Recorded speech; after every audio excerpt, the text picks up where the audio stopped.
자, 이제 9월 첫째 주 주일 낮 예배를 시작하도록 하겠습니다. 다 같이 묵상 기도하겠습니다.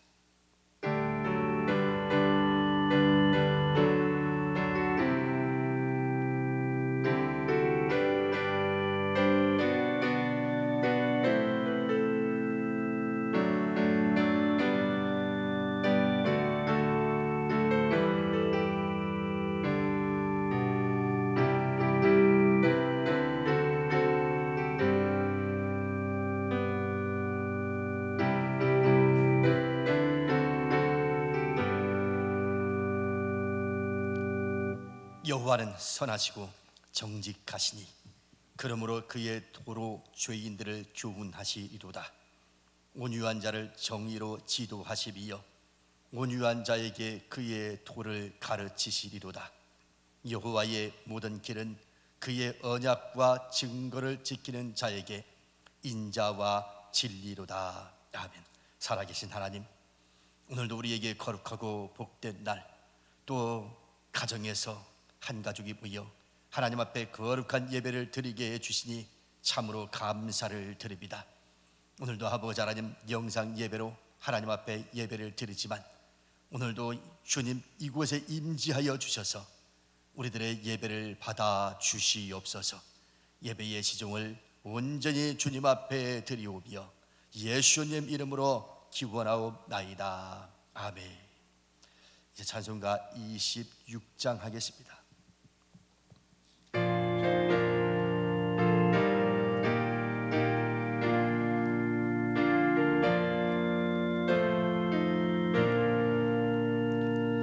구세주를 아는 이들 찬송하고 찬송하세. 마음과 뜻과 힘 다하여 경배 드리세. 주를 알지 못하리는 주가 친히 인도하사 그의 피로 구속하니 찬송 부르세. 약한 사람도 나다 시험 중에 잡게 되니 모든 죄를 이길 힘은 믿음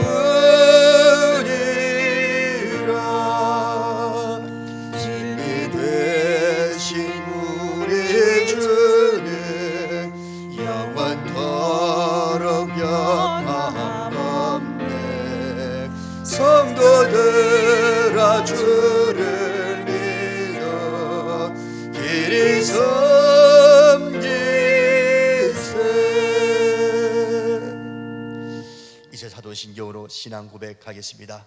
나는 전능하신 아버지 하나님 천지의 창조주를 믿습니다. 나는 그의 유일하신 아들 우리 주 예수 그리스도를 믿습니다. 그는 성령으로 잉태되어 동정녀 마리아에게서 나시고 본디오 빌라도에게 고난을 받아 십자가에 못 박혀 죽으시고 장사된 지 사흘 만에 죽은 자 가운데서 다시 살아나셨으며 하늘에 오르시어 전능하신 아버지 하나님 우편에 앉아 계시다가 거기로부터 살아있는 자와 죽은 자를 심판하러 오십니다.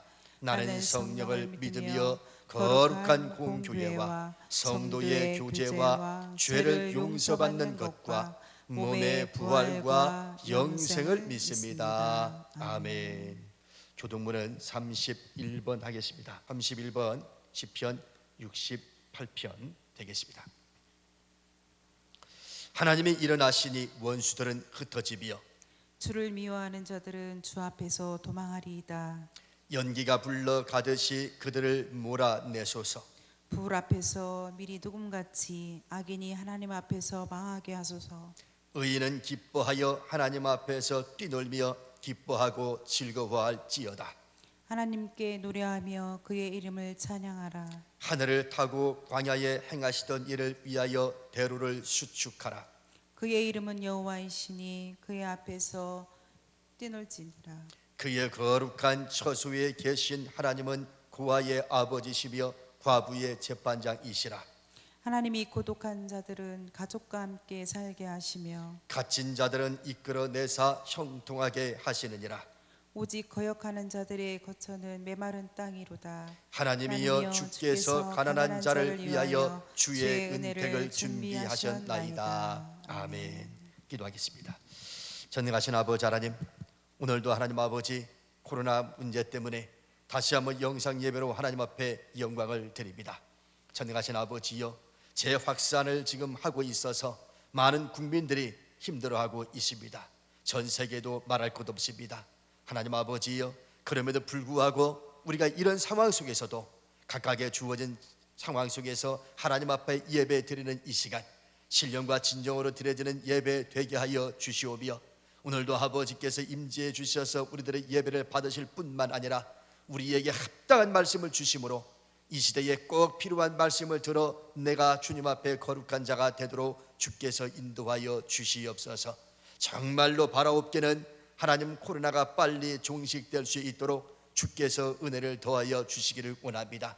우리 모두의 잘못 때문에 빚어진 이 일들을 하나님 용서하여 주시고, 이제는 아버지 하나님 깨달고 깨달았사오니 이제는 결단을 하게 해주시고 회개의 운동이 벌어지면서 다시 한번 하나님의 베풀어 주신 은혜 가운데 주어진 삶 속에서 잘 살아갈 수 있는 우리 인류가 되도록 주께서 축복하여 주시옵소서. 하나님 아버지여, 작은 불씨가 큰 불을 일으키다고 말씀하신 것 같이 우리의 작은 불씨 하나하나가 우리 교회로 번져나게 하시고 우리 교회로부터 장동 지역으로 번져나가며 이 나라의 민족 전 세계로 뻗어나가는 하나의 성령의 불의 역사가 일어나게 하여 주시옵소서.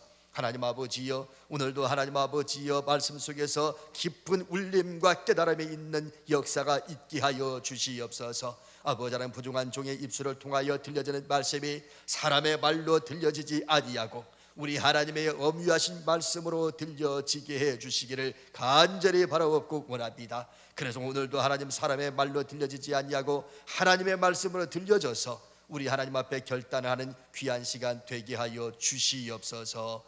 예수님 이름으로 기도하옵나이다. 아멘.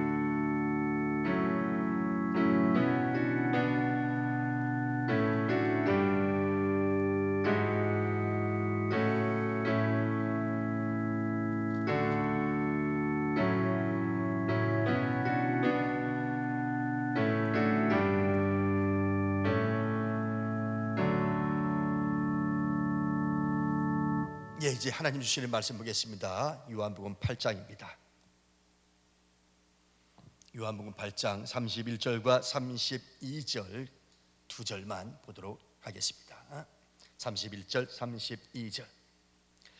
그러므로 예수께서 자기를 믿은 유대인들에게 이르시되 너희가 내 말에 거하면 참으로 내 제자가 되고 진리를 알지니 진리가 너희를 자유롭게 하리라.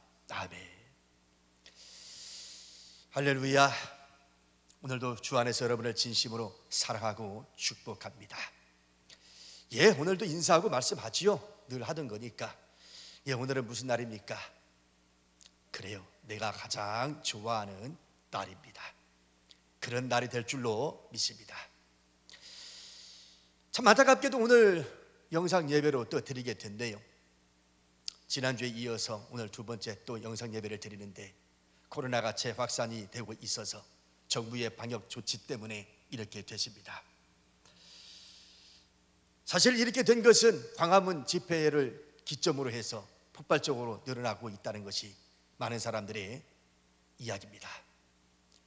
그 중심에 전광훈 씨가 있는 우리 기독교가 자리하고 있지요.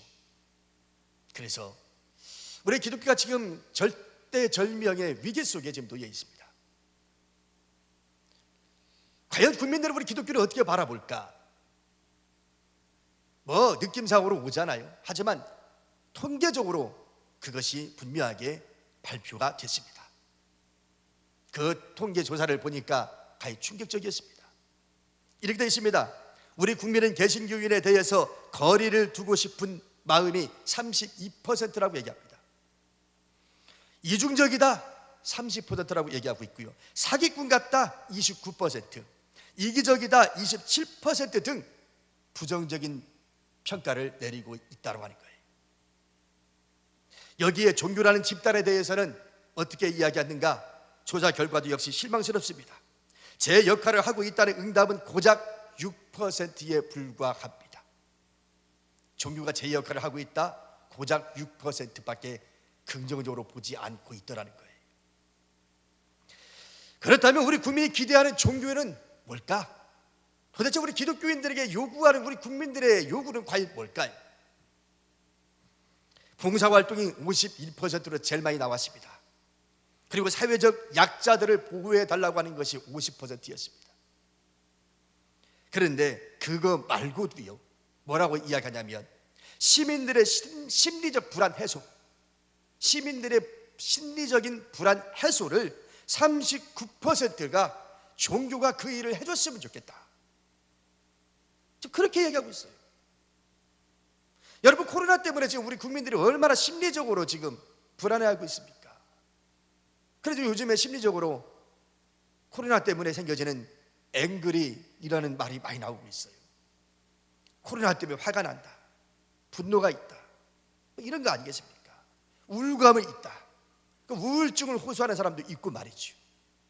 이런 심리적인 불안 상태에 있어서 우리 종교가 심리적 안정감을 주는 데에 역할을 좀 해달라, 이렇게 얘기하고 있다 이 말이에요. 사실요, 여기서 우리가 중요하게 봐야 될 것은 국민의 절반 이상 52%가 힘들고 지친 현실에서 종교의 역할이 더욱더 중요하다라고 이야기하고 있다는 점입니다. 한편으로는 우리 교회에 대해서 그렇게 욕을 하면서도 한편으로는 종교에 대해서 그런 역할을 좀 해줬으면 좋겠다 라고 하는 거예요. 그러니까 이걸 가만히 바라보면 그래도 다행은 다행이다 싶은 것이 뭐냐면, 그렇게 욕을 하면서도 아직도 우리 종교에 대해, 우리 기독교에 대해서 희망을 놓지 않고 있다는 점이 다행이라면 다행이다 라고 하는 거예요.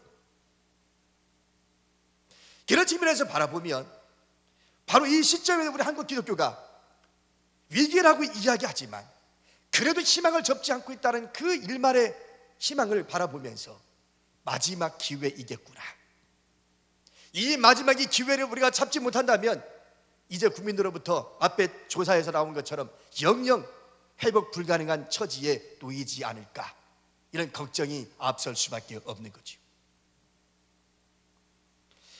자, 그런 측면에서 오늘의 이 말씀이 저와 여러분 그리고 우리 한국교회가 거듭나는 좋은 계기가 되는 말씀이었으면 좋겠습니다. 자, 그래서 오늘 본문의 말씀 이제 들어가 보겠습니다. 예수님이 성전에 들어가시는데 많은 유대인들과 바리새인들과 서기관들, 당시 종교 지도자들이 마침 가늠하다 현장에 잡힌 그 여인을 데리고 와요. 그리고 우리 예수님에게 와가지고 질문을 던집니다. 선생님, 모세 율법에 의하면 가늠하다 잡힌 여인에게는 돌로 치라, 그렇게 말씀하고 있는데 선생님은 뭐라고 대답하시겠습니까? 라고 묻습니다. 참으로 난감한 질문이지요.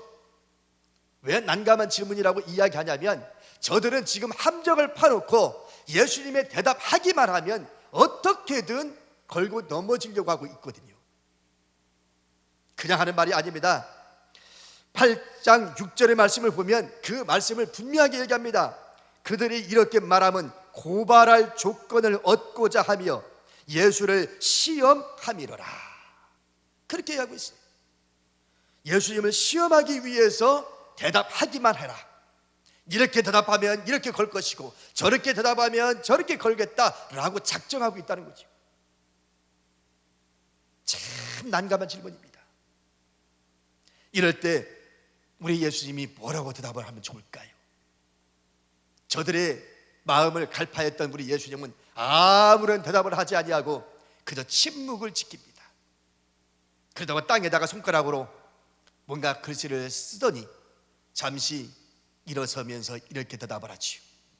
너희 중에 죄 없는 자가 먼저 돌로 치라. 너희 중에 죄 없는 자가 먼저 돌로 치라. 이 말을 들었던 거기에 둘러서 많은 사람들은 돌멩이를 던져서 준비하고 있던 차에 예수님이 너희 중에 죄 없는 자가 먼저 돌로 치라 라고 하는 말에 양심의 가책을 느끼면서 하나씩 하나씩 들었던 돌멩이를 내려놓습니다. 그리고 예수님이 여인에게 묻습니다. 여자여, 너를 고발한 사람이 여기에 있느냐? 여인은 고개를 푹 숙이고 있다가 두리번 쳐다보더니 이제 없습니다. 그러냐? 그럼 나도 너를 정죄하지 아니하노니 다시는 이와 같은 죄를 범치 말아라. 이렇게 이야기하지요. 그리고 우리 예수님은 또 저들의 마음을 긁는 불편한 말씀을 또 하십니다. 뭐라고 이야기하냐면 8장 12절에 보면 이렇게 말하죠. 예수께서 또 말씀하여 이르시되 나는 세상의 빛이니 나를 따르는 자는 어둠에 다니지 아니하고 생명의 빛을 얻으리라. 그렇게 말합니다. 나는 생명의 빛이다. 세상의 빛이다. 아니나 다를까요? 앞에 질문에는 용케 잘 빠져나갔던 예수님의 이 말씀에는 또다시 즉각적으로 바리새인들이 반응을 보입니다. 여보시오, 당신이 지금 말하고 있는 그 말은 참되지 않소이다. 어떻게 당신이 세상의 빛이라고 얘기합니까? 어떻게 당신이 생명의 빛이라고 얘기합니까? 당신이 무슨 자격으로 그렇게 말씀하시오? 아주 즉각적으로 대답을 하죠. 그때 예수님은 저들의 소리를 듣고 당신이 어디에서 왔으며 내가 이 땅에서 왜 무슨 일을 하기 위하여 내가 어떤 존재인지 그 부분을 아주 상세하게 그 뒤를 이어서 말씀합니다.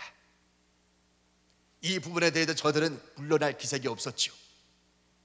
당신의 권세가 뭔지 예수님의 그 권위에 대해서 욱신각신 막 논쟁을 벌이다가 우리 예수님께서 이 말씀을 마감을 짓는데 바리새인들과 당시 종교 지도자는 믿지는 않았지만 그곳에 모여 있었던 많은 유대인들 중에 많은 사람이 믿었다라고 기록하고 있습니다. 그것이 바로 앞절의 마지막 30절에 나타나고 있습니다. 30절 말씀에 보니까 이 말씀을 하심에 많은 사람이 믿더라. 그렇게 이야기하고 있는 것이죠. 많은 사람이 믿더라.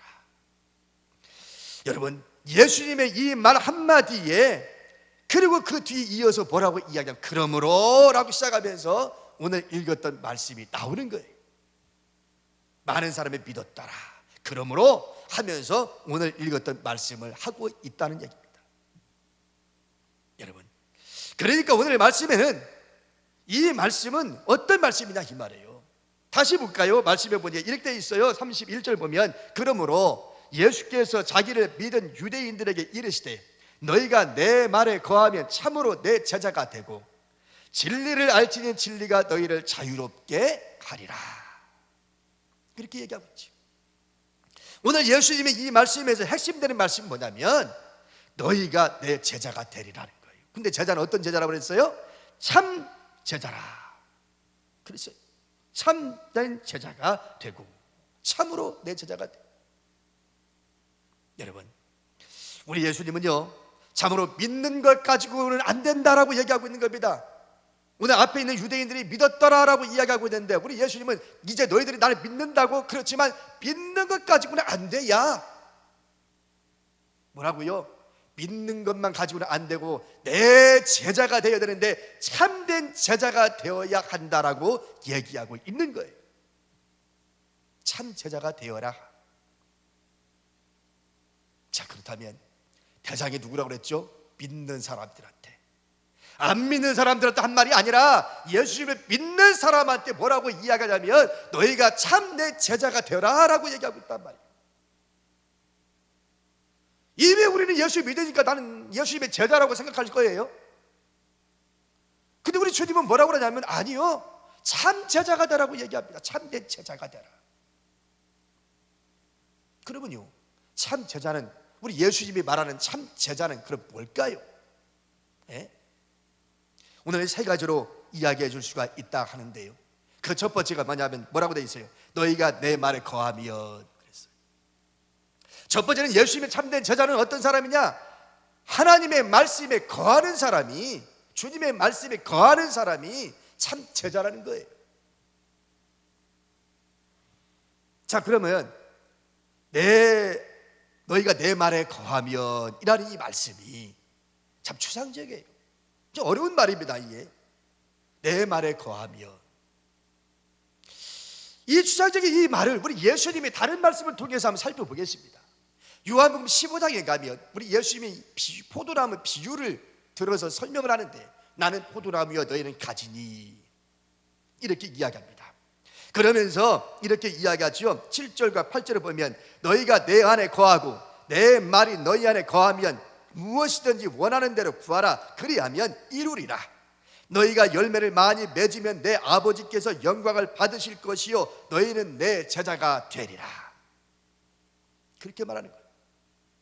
포도나무 비유를 통해서 나는 포도나무 너희는 가지인데, 이 가지에서 제일 중요한 것이 뭐냐면 뭐라고요? 두 가지가 나왔어요. 하나는 뭐예요? 열매를 맺으면, 그렇죠? 열매를 맺으면. 또 한 가지가 뭐가 나왔습니까? 내 아버지께서 영광을 받으실 것이요. 그래서 다시 말하자면 우리 하나님 아버지가 영광을 받으시면 어떻게 하리라? 너희가 내 제자가 되리라 라고 말하고 있단 말이에요. 그러니까 믿는 것이 중요한 것이 아니라, 교회 다니는 것이 중요한 것이 아니라, 내 믿음 생활에서 열매가 있냔 말이에요.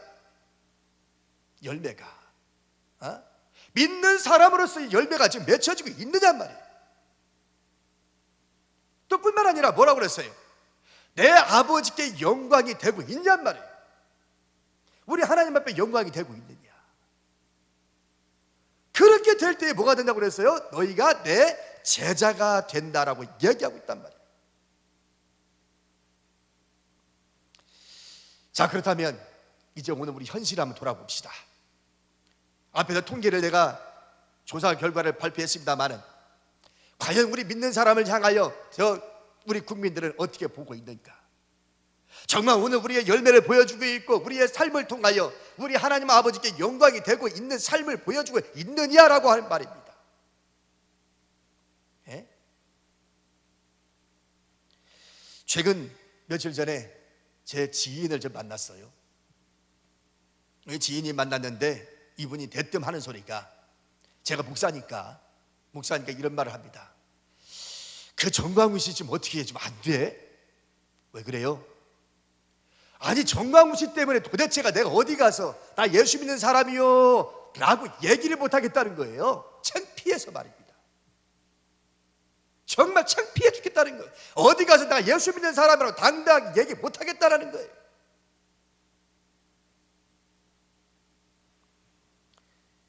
여러분 어떻게 생각하세요?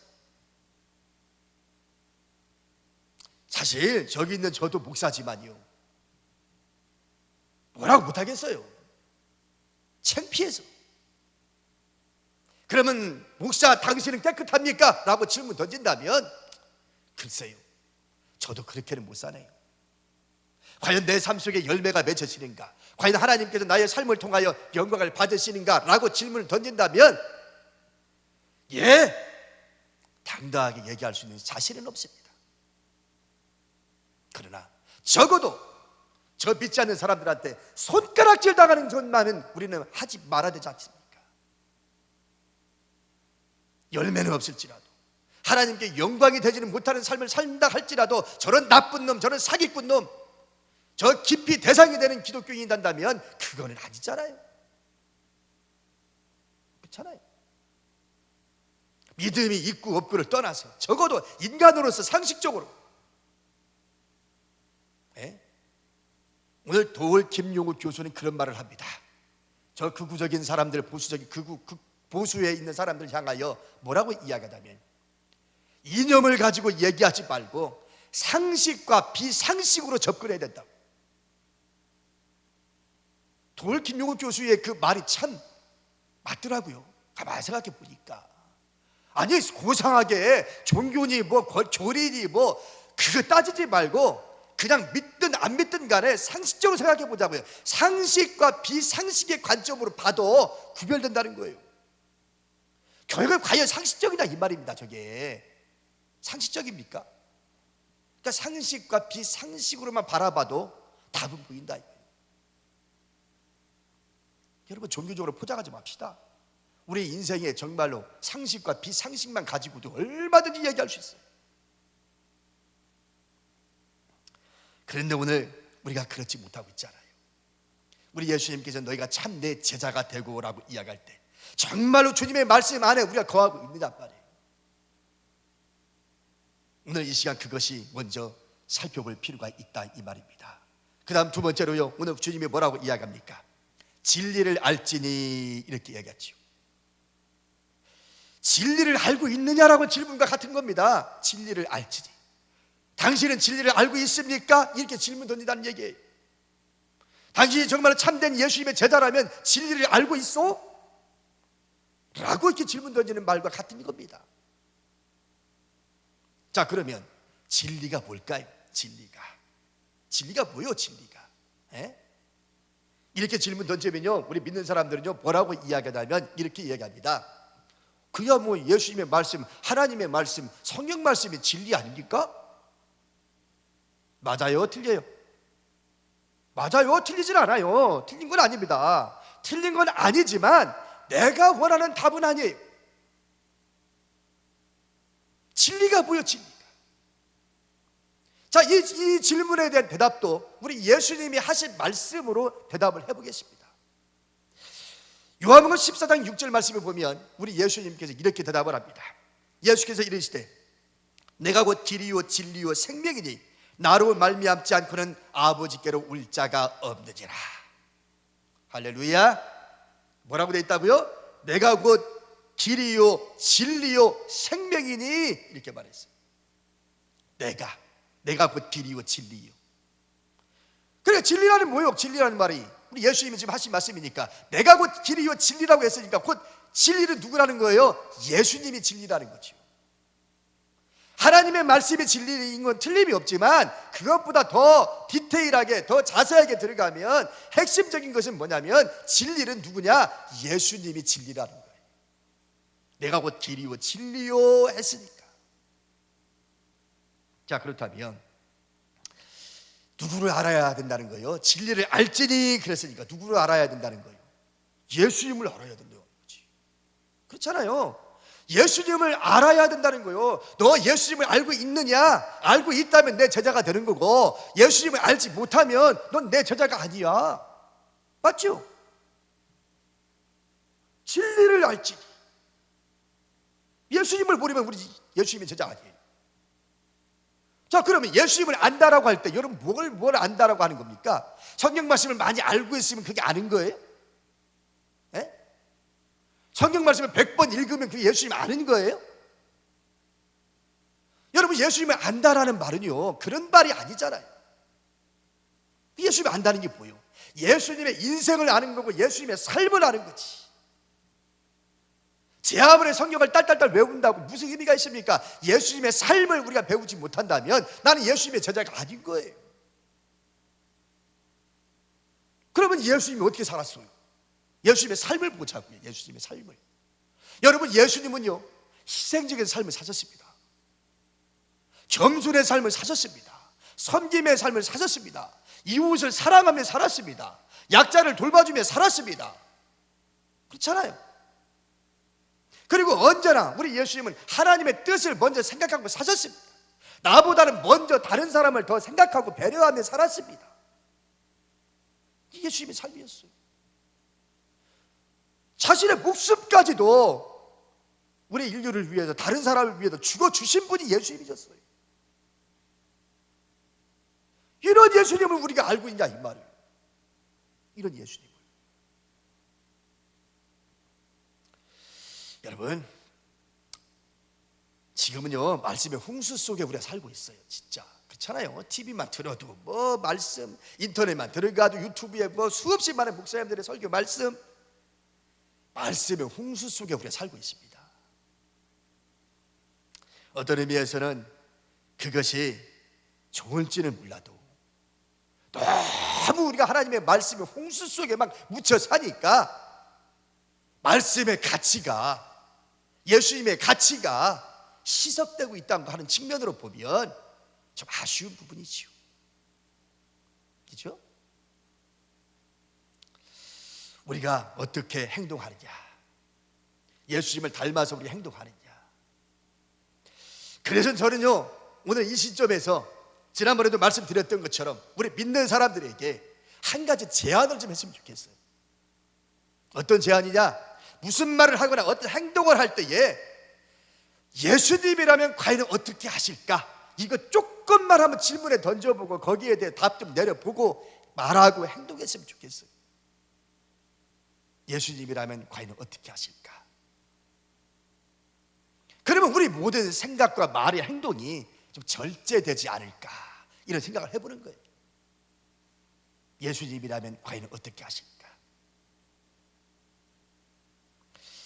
올해 101세 되시는 연세대학교 명예교수였던 철학자인 김형석 교수님이 최근에 텔레비전 프로그램에 나와서 짧은 강연을 좀 했어요. 그 강연을 통해서 그가 이런 말을 합니다. 100세를 살아오면서 깨달은 것 몇 가지.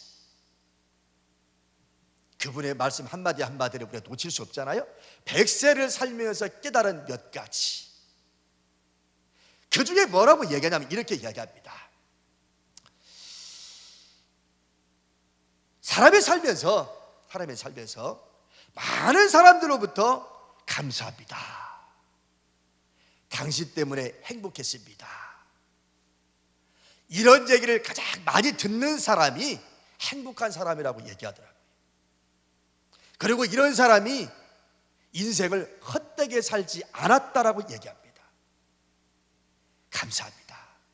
당신 때문에 행복했습니다. 멋있는 말 아니에요?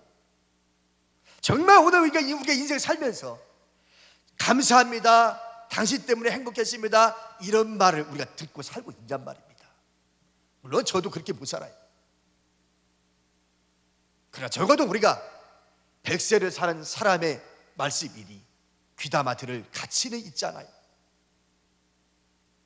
앞으로 우리가 남은 인생을 정말로 그렇게만 살 수만 있다면 얼마나 좋을까요? 오늘 이 시간에 그런 마음가짐이 있어지기를 축원합니다. 이제 한번 결론을 내려보겠습니다. 이 결론을 내리면서 이 세 번째 대지를 가지고 결론을 내릴까 합니다. 여러분, 마지막 세 번째 대지는 뭐냐면 진리를 알지니, 그 다음 뭐가 나와요? 진리가 너를 자유롭게 하리라. 그렇게 나오죠? 진리를 알지니 진리가 너희를 자유롭게 하리라.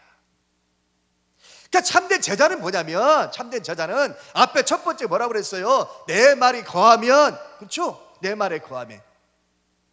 그러니까 내 말에 거한다는 말이 뭐라고 그랬어요? 우리의 삶 속에 열매와 하나님 앞에 영광이 되는 그런 삶을 살고 있느냐, 이걸 가지고 우리가 제자가 되냐 안 되냐 볼 수 있다고 말씀드렸잖아요. 그 다음에 두 번째 뭐라고 그랬어요? 진리를 알고 있느냐라고 말했잖아요. 그 진리가 뭐예요? 예수님의 인생, 예수님의 삶을 알고 있느냐, 그거라고 말씀드렸잖아요. 이제 마지막 세 번째, 결론이면서 마지막 세 번째는 뭐냐면 정말 자유를 누리고 있느냐는 거예요. 이 자유가 뭡니까? 여기서 말하는 자유가 뭐예요? 예? 그냥 뭐 내 마음대로 내 식대로 막 사는 게 자유예요?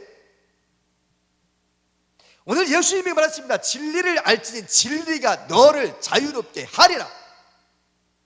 이게 무슨 말이에요? 예수님 안에서 참된 자유를 누리는 사람이 내 제자라는 거예요. 진리 안에서 자유를 누리는 게 내 마음대로 내 방식대로 사는 게 자유가 아니라 예수님 안에서 우리가 참된 자유를 누리고 살아가는 것이, 이것이 참 제자라고 말합니다. 자, 그러면 지금 한국교회 상황을 바라보면서 저와 여러분 한번 돌이켜 봅시다. 나는 진리 안에서 자유를 좀 누리고 있는가? 가만히 보면요, 진보는 진보대로, 보수는 보수대로 무언가에 갇혀서 살아요. 포로가 돼서 살고 있어요. 그게 뭘까요? 여러분, 뭐 같습니까? 진보는 진보대로, 보수는 보수대로 뭔가 좀 포로가 되어서 좀 살아가고 있는데 뭐에 포로가 됐을까요? 이념에 이념. 그 이념에 사로잡혀가지고, 지금 정치 이념에 사로잡혀가지고 서로가 네가 옳으네 내가 옳으네 이러고 싸우고 있는 거예요. 아주 그냥 진보와 보수가 평행선을 달리고 있어요. 마주치질 못합니다. 해결점이 없다니까. 진보는 자기들이 옳다고 그러고 보수는 자기들이 옳다고 그러고. 예수님의 말씀의 기준이 아니에요. 그 이념이라고 하는 정치 이념의 프레임에 갇혀가지고 네가 옳으네 내가 옳으네 싸우고 있다니까. 맞잖아요. 진리를 알지니 진리가 너희를 자유롭게 하리라 그랬는데 그 자유가 누리고 있어요? 거기에 갇혀가지고 그냥 모두가 그냥 이념에 갇혀가지고 포로되어져가지고 그냥 그 속에 무슨 예수가 있고 그 속에 무슨 말씀이 있어요. 정치 이념만 있는 거지. 여러분, 이렇게 해갖고는요 우리는 예수님의 제자가 될 수 없어요. 여러분, 코끼리가요 다 자라면 얼마큼 자라는지 아세요? 코끼리 알잖아요. 코끼리 다 큰 코끼리 얼마나 커요 여러분. 이 코끼리가요 다 크면요 이 코에서부터 저 꼬리까지가 7m랍니다. 7m. 어마어마하죠. 7m요 길이가. 코끼리 다 큰 성인 코끼리가 말입니다. 그 코끼리의 무게는요 얼마나 나가는지 압니까? 몸무게는요 5톤이 넘는답니다. 5톤이. 와, 놀랍죠? 5톤이면 얼마나 무거운 겁니까 이 코끼리가. 그런데 이 정도로 자란 이 코끼리가요 한번 힘을 줘가지고 힘을 발휘하면요 나무까지도 뽑아낼 수 있는 힘을 가지고 있다는 겁니다. 나무 뿌리채 뽑아낼 수 있는 힘을 가지고 있다는 것이 코끼리예요. 자, 그런데요 참 이상한 건요 이렇게 어마어마한 힘을 발휘하는 이 코끼리가요 서커스단에 있는 코끼리는요 이상하게도 힘을 못 써요. 여러분, 서커스단에 코끼리는 어떻게 됩니까? 조그만 말뚝에 그냥 줄 매가지고 그냥 살짝 묶어놨어요. 그냥 이 코끼리가 맘만 먹으면요 이 말뚝에 이 꽂혀있는 거 이 줄 단번에 뿌리 뽑아갖고요 나갈 수 있어요. 그렇잖아요. 힘이 어마어마한데. 그런데 그 어마어마한 코끼리가 서커스단에 있는 그 로프 하나 그 말뚝 하나를 뽑지 못해가지고 거기에 얌전하게 있다 그 말입니다. 왜 그럴까요? 이 코끼리가 만들어지기까지는요 새끼 코끼리를 먼저 가지고 옵니다. 새끼 코끼리를 가지고 와서 훈련을 시키는데 조그만 그 말뚝에다가 박아놓고 줄을 막 당겨서 걸어놓고 훈련을 시켜요.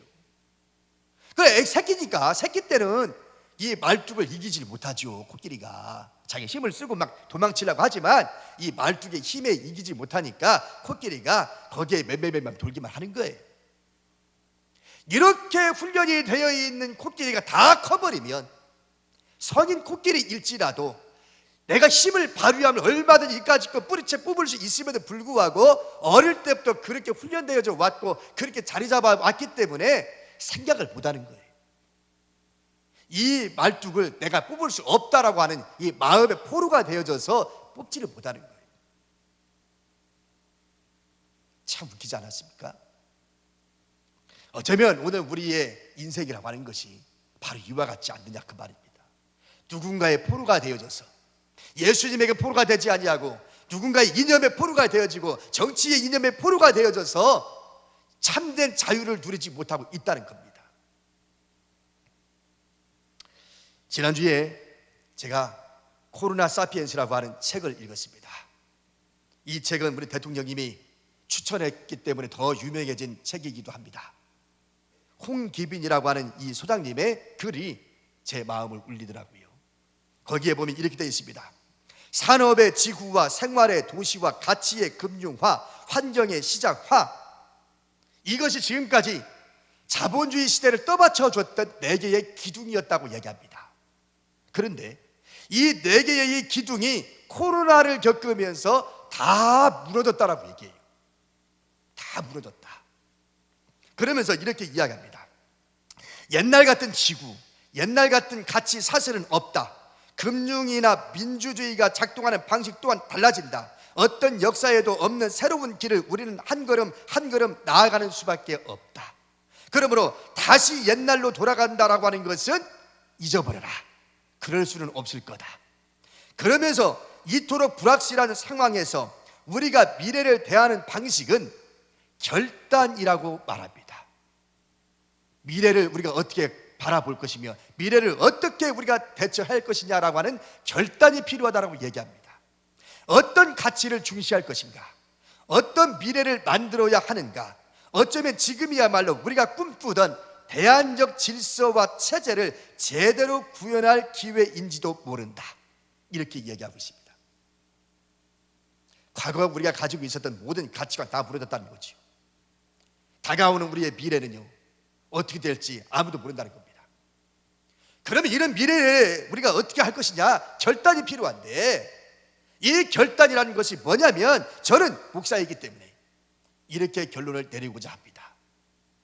그 결단은, 이 세상을 바꿀 수 있는 힘은 바로 예수 그리스도의 말씀밖에 없다, 예수님밖에 없다라고 하는 거예요. 그것은 바로 어디부터 출발할까요? 너희가 참내 제자가 되면 이라고 하는 이 말씀 속에서 찾을 수 있다고 믿습니다. 내가 예수님의 참된 제자가 되고, 여러분이 참된 제자가 되고, 우리 교회가 참된 제자가 되고, 한국 교회가 참된 예수님의 제자가 될 때에 멀어져 가고 있는 이 사회에서 우리 기독교의 역할이 제대로 수행이 되면 떠났던 우리 국민들의 마음도 돌아올 것이고, 무너진 한국교회도 다시 이렇게 세울 수 있지 않을까 저는 기대해 보는 것이죠. 어쩌면 우리에게 마지막 기회일지도 모르겠습니다. 정말로 오늘 주님이 주셨던 이 말씀, 정말 너희가 내 말에 거하면 참으로 내 제자가 되고 진리를 알지니 진리가 너희를 자유케 하리라. 오늘 이 말씀이 큰 울림이 되는 말씀이 되어지기를 축원합니다. 기도하겠습니다. 전능하신 아버지 하나님, 참으로 감사와 영광을 주님 앞에 올립니다. 전능하신 주여, 정말로 오늘 이 시대를 살아가는 우리들에게 꼭 필요한 말씀인 줄로 믿습니다. 정말 하나님의 말씀 안에 우리가 거해야 되겠고, 그래서 예수님으로 말미암아 맺어지는 열매와 하나님 앞에 영광을 돌리는 삶이 되어야 할 줄로 믿습니다.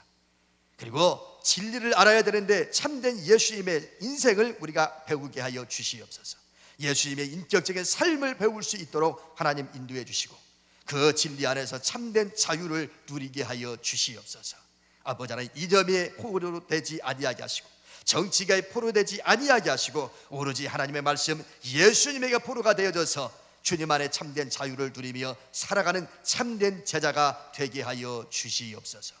예수님 이름으로 기도하옵나이다. 아멘. 이제 말씀은 찬송가입니다. 516장.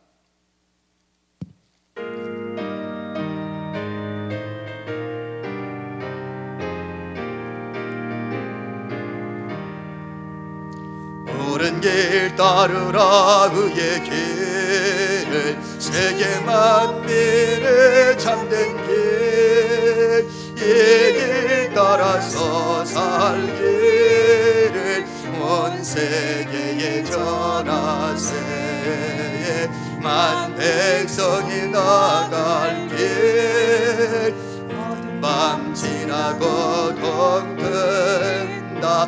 만한 빛 보아라 저빛, 주 예수의 나라 이 땅에 오르겠네 오겠네. 주 예수 따르라 승리의 주, 세계 만민이 나갈 길과 진리여 참 생명, 내 장검을 부수고 바다르라 화평원,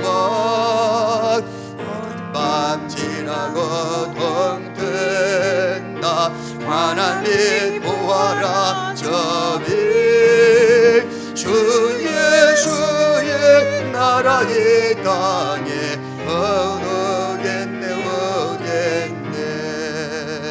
놀라운 이 소식 알리여라, 세계 만민을 구하려 내 주 예수를 보내신 참 사랑의 하나님. 백성이 따를 길 밤 지나서 동뜬다 환한 빛 보아라 저빛 주 예수의 나라의 땅에 오겠네 오겠네 고난 길에 지고 찾아온 길 많은 백성을 구한 길 모두 나와서 믿으면 온 세상이 마침내 이 진리에 살겠네 밤 지나고 동뜬다 환한 빛 보아라 저빛 주 예수의 나라의 땅에 오겠네 오겠네. 이제 교회 소식 전하도록 하겠습니다. 오늘도 영상 예배로 우리가 좀 예배를 드렸는데 원래는 오늘까지 이제 정부 방침이었으면 또 한 주간 연기가 됐어요. 그래서 다음 주에도 또 영상 예배로 드릴 수밖에 없습니다. 여러분들이 기도 많이 해주셔서 하루빨리 현장 예배를 드릴 수 있도록 그렇게 해주시고 또 상황에 따라서 어떻게 될지 모르겠습니다만 일단은 다음 주까지 예배 드리고 제 개인적 생각으로는 셋째 주부터는 또 현장 예배를 좀 드리면 좋겠다. 저희 희망 사항입니다만 그렇게 생각을 하고 있어요. 여러분들이 기도해 주시기를 바랍니다. 그리고 지난주에도 온라인으로 헌금해 주신 분들도 좀 계시고요. 또 주중에 교회에 오셔서 헌금함에 넣어 주신 분들도 좀 계십니다. 앞으로 이제 우리가 뭐 이런 것들이 자주 있을 것 같긴 해요. 앞으로 또 코로나뿐만 아니라 전문가들에 의하면 다른 또 재앙들이 계속해서 올 것이다 이렇게 얘기하고 있기 때문에 이제는 익숙해져야 되고 또 적응도 해야 될 것 같습니다. 그러니 이제 여러분들이 좀 편하신 방법을 선택하시는데 아무래도 좀 가지고 있는 것을 보다는 주중에 오셔서 헌금하시든지 아니면 온라인 통장으로 지금 밑에 자막이 있으니까 그 자막에 따라서 해주시면 교회 운영하는 데 있어서 도움이 되지 않을까 싶습니다. 여러분 영상 예배일지라도 온 가족이 함께 모여서 열심히 해주시고 또 그렇지 못한 분들은 매일같이 보내드리는 그 큐티를 통해서도 개인의 경건에 나태함이 없도록 힘써 주실 수 있기를 바랍니다. 기도하겠습니다. 이제는 예수 그리스도의 은혜와 우리 하나님 아버지의 극진하신 사랑하심과 성령님의 감화 감동 충만 역사 교통하심이 오늘도 주님 앞에 나와 예배드리고 돌아가는 사랑하는 성도들과 또 우리 교회의 앞날과 민족의 앞날 위에 지금으로부터 영원토록 함께 계시기를 간절히 축원하옵나이다. 아멘.